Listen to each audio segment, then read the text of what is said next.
Greetings, family. It's me, your boy, Dr. Samuel Abbott, and I'm back with another Monday Momentum. Family, there are some things that are still in the same place, and they're there because they haven't felt enough pressure from you to move. It's not that it's not unclear, but it's because your engagement hasn't reached the level required to shift it. You may have interacted with them.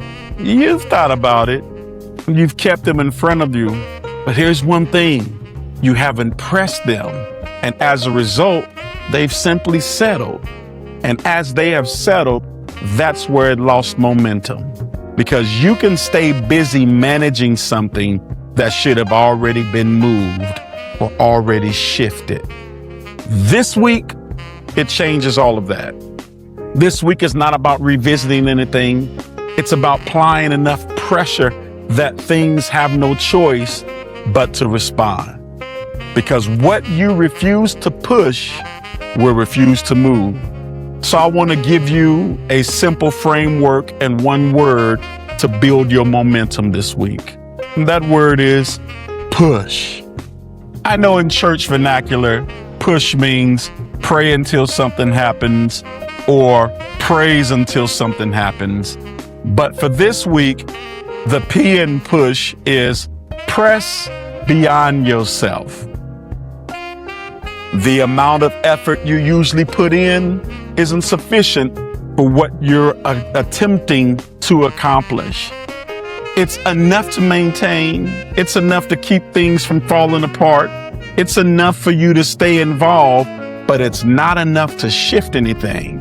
That means at some point you have to go beyond what feels normal to you, or go beyond what you think your limitations are. Because if you only give what feels reasonable, you'll only get what's already normal.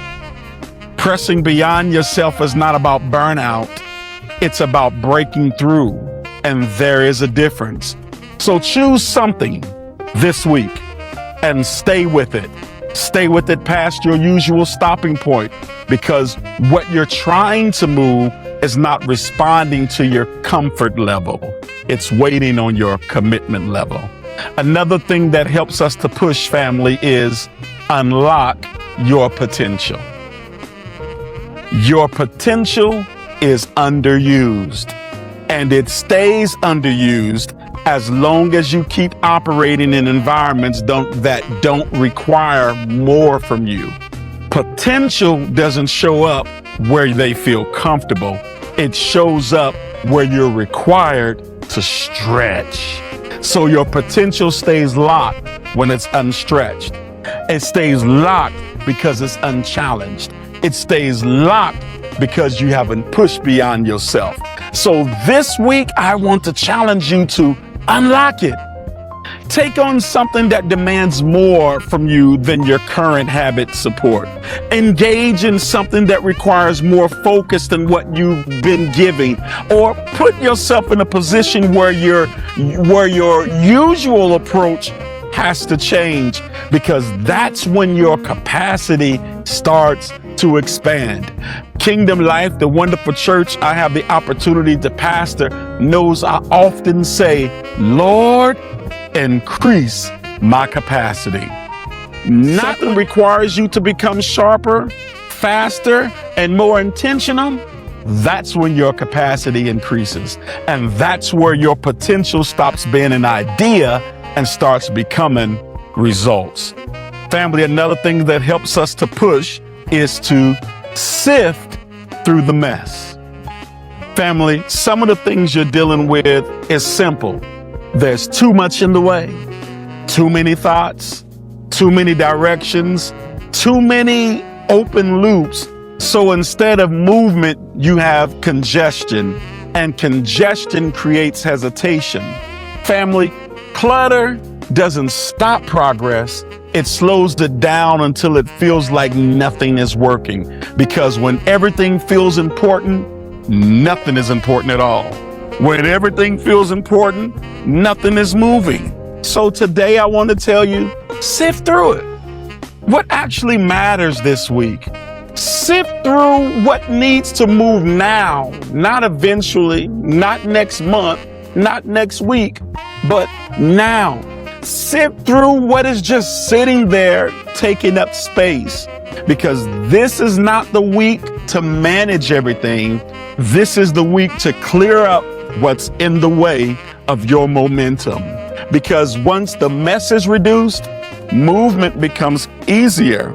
And once movement becomes easier, momentum starts to build. And finally, family, what I want to give you in this framework to help you push this week is hold nothing back. Partial effort will not move anything that's meaningful. Let me say it another way for you. What you're trying to move doesn't respond to partial engagement. It responds to full commitment. Momentum doesn't come from simply touching things. It comes when you hold nothing back. So this week, family, do something different.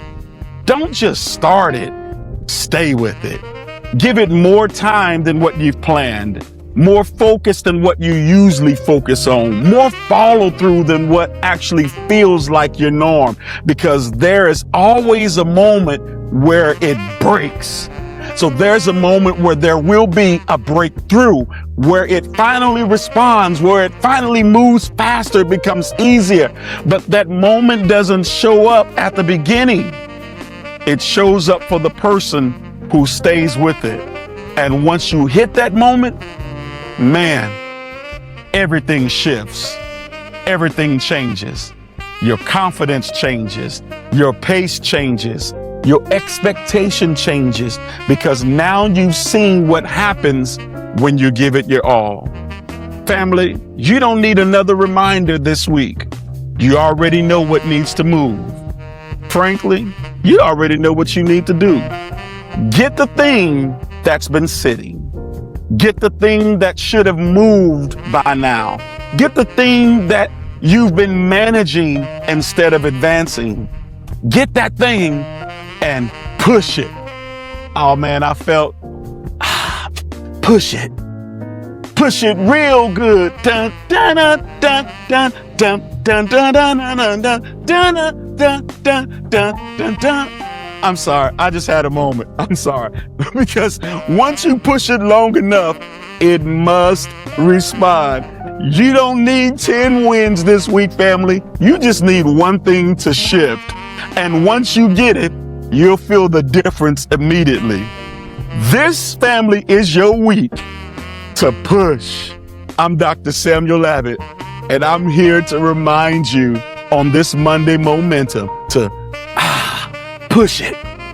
Push it real good. I'm sorry.